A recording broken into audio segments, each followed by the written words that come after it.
پرانے وقتوں کی بات ہے۔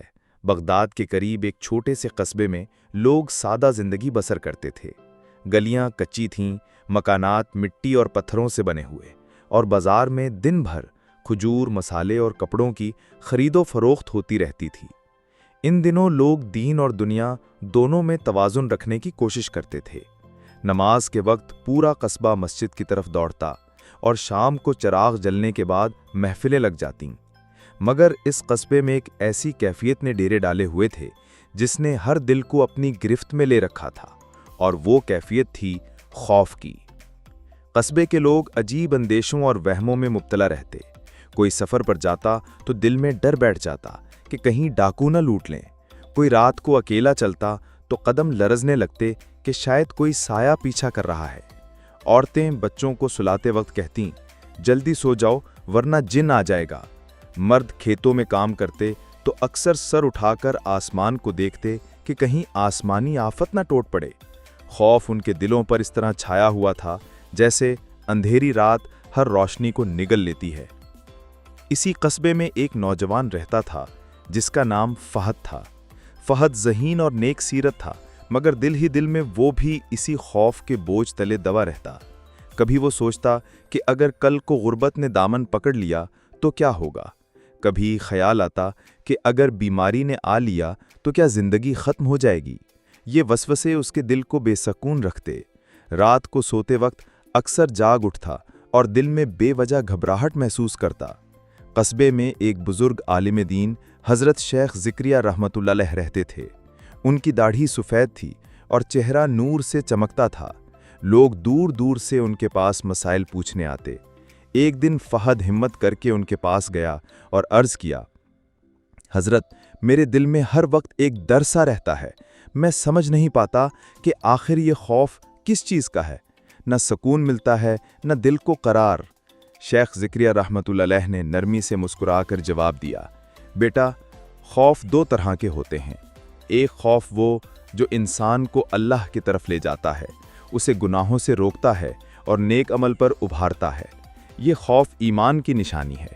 دوسرا خوف وہ ہے جو دل کو اندھیروں سے بھر دے، انسان کو اللہ سے دور کر دے اور وسوسوں میں الجھا دے۔ یہ خوف شیطان کی طرف سے ہوتا ہے۔ فہد نے حیرت سے پوچھا، حضرت، میں کیسے جانوں کہ میرے دل کا خوف کون سا ہے؟ شیخ نے فرمایا، اگر خوف تمہیں نماز، دعا اور اللہ کی یاد کی طرف لے جائے تو یہ رحمت ہے، لیکن اگر یہ خوف تمہیں بے سکون کر کے اللہ سے غافل کرے تو یہ دھوکہ ہے۔ پھر وہ خاموش ہوئے اور قرآن کی یہ آیت پڑھ کر سنائی، سنو، بے شک اللہ کے دوستوں پر نہ کوئی خوف ہے اور نہ وہ غمگین ہوں گے۔ یہ سن کر فہد کے دل میں جیسے روشنی اتر گئی۔ اسے لگا کہ اصل خوف تو بس اللہ کا ہونا چاہیے، باقی سب ڈر محض فریب ہیں۔ کچھ دن بعد فہد کھیتوں میں کام کر رہا تھا کہ اچانک بادل چھا گئے اور آندھی چلنے لگی۔ لوگ شور مچاتے بھاگنے لگے کہ شاید طوفان آ جائے۔ فہد کا دل پہلے کی طرح کانپا، لیکن پھر اسے شیخ کے الفاظ یاد آئے۔ اس نے دل میں کہا کہ یہ سب اللہ کے حکم سے ہے، اگر وہ چاہے تو ایک پتا بھی نہیں ہل سکتا۔ میرا خوف صرف اسی سے ہونا چاہیے۔ یہ سوچ کر وہ پرسکون ہو گیا۔ حیرت انگیز بات یہ تھی کہ طوفان جلدی ہی تھم گیا اور لوگ محفوظ رہے۔ وقت گزرتا گیا اور فہد کا دل مضبوط ہونے لگا۔ اب جب وہ کسی کو بے وجہ خوف میں مبتلا دیکھتا تو نرمی سے سمجھاتا، بھائیو، شیطان ہمیں دنیا کے ڈر میں مبتلا کر کے اصل مقصد سے ہٹانا چاہتا ہے۔ اگر تم اللہ پر بھروسہ رکھو گے تو ہر ڈر ختم ہو جائے گا۔ اس کے الفاظ لوگوں کے دلوں میں اثر کرتے اور وہ بھی اپنے خوف کو کم کرنے لگتے۔ ایک رات کا واقعہ ہے۔ گاؤں کے قریب ڈاکوؤں نے ڈیرے ڈال لیے۔ گاؤں کے لوگ کانپنے لگے اور سب نے اپنے دروازے بند کر لیے، مگر فہد نے وضو کیا، نماز پڑھی اور دعا کی، یا اللہ، ہمیں اپنی امان میں رکھ، ہمیں اس خوف سے بچا جس سے ایمان کمزور ہوتا ہے۔ رات گزری اور ڈاکو گاؤں کی طرف آئے ہی نہیں۔ صبح کو سب نے فہد سے پوچھا کہ تمہیں خوف کیوں نہیں لگا؟ فہد نے جواب دیا، میں نے اللہ کے سپرد کر دیا تھا۔ جس کے دل میں اللہ کا خوف ہو اسے دنیا کا کوئی ڈرا نہیں سکتا۔ کچھ عرصے بعد شیخ ذکریہ رحمۃ اللہ علیہ کا وصال ہو گیا۔ ان کے آخری وقت میں فہد ان کے پاس بیٹھا تھا۔ شیخ نے کہا، بیٹا یاد رکھنا، خوف ایک حقیقت ہے، مگر اصل حقیقت یہ ہے کہ خوف صرف اور صرف اللہ کا ہونا چاہیے۔ جو بندہ اللہ سے ڈرتا ہے، دنیا اس سے ڈرتی ہے، اور جو دنیا سے ڈرتا ہے وہ ہمیشہ ذلیل رہتا ہے۔ شیخ کی وفات کے بعد فہد نے گاؤں کے بچوں اور نوجوانوں کو قرآن و حدیث کی تعلیم دینا شروع کر دی۔